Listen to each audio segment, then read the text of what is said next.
Hey, it's Alan Bedenko from WNYmedia.net. We're here at the Buffalo Auto Show.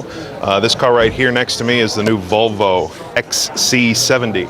It's a brand new version of Volvo's station wagon. This one happens to be an all-wheel drive version. It's done up kind of like a Subaru Outback for potential off-roading.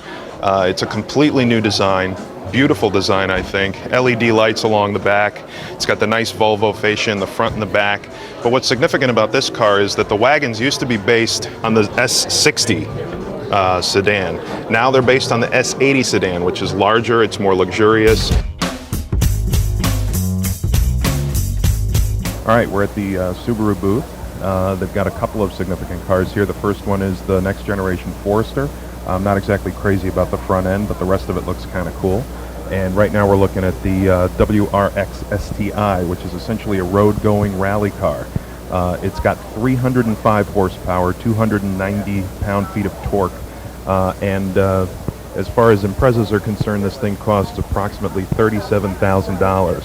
But what's amazing about it is that it's genuinely a race car. This is pretty much what they race on dirt roads and snow roads in Europe. This is Volkswagen's EOS. It's a brand new convertible. It's got a folding hard top so that it doesn't have the flapping vinyl that you're used to with a convertible. It's got space in the back for actual human beings to sit in. And if you take a look at the back, when the whole top is stowed, there's a lot of room for your bags and stuff like that, which a lot of convertibles can't boast.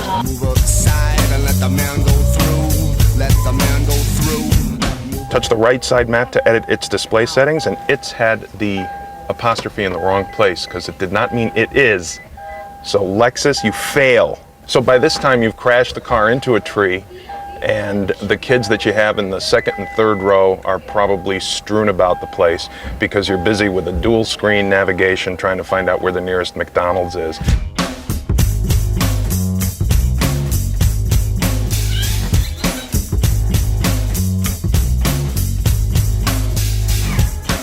If you can't find a parking spot in Buffalo, this is your answer. It's the Smart Fortwo. It comes in a coupe, it comes in a convertible, and you can literally park two of these in one regular parking spot. It gets about 40 miles to the gallon. It's got a tiny 3-cylinder 1.1 liter engine. It's the first French-made car sold in the United States since the early 90s.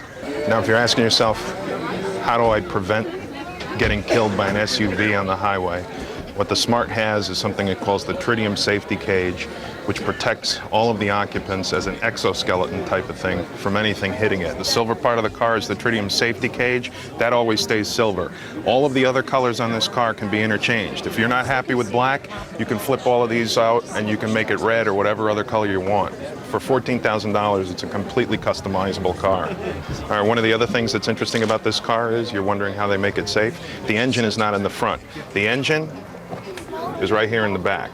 It's a rear-wheel drive, rear-engine car, so it basically has the same traction as a front-wheel drive car because all of the weight is over the rear wheels. The car that you're looking at, which is the 6.3-liter AMG Mercedes-Benz, costs significantly more than most of the homes in Cheektowaga. It's only got 500 horsepower, so I don't know if it has quite enough. If you're thinking, I don't know whether to get the Smart, which has got the 1.1 liter 3-cylinder engine, or if you're talking about this thing, which has got what? 6.3 liter V8 engine. I mean, this is your answer to getting loads and loads of speeding tickets all throughout rural Western New York and then bumping them down to a parking ticket. Luckily, if you can afford this car, you can afford the ticket.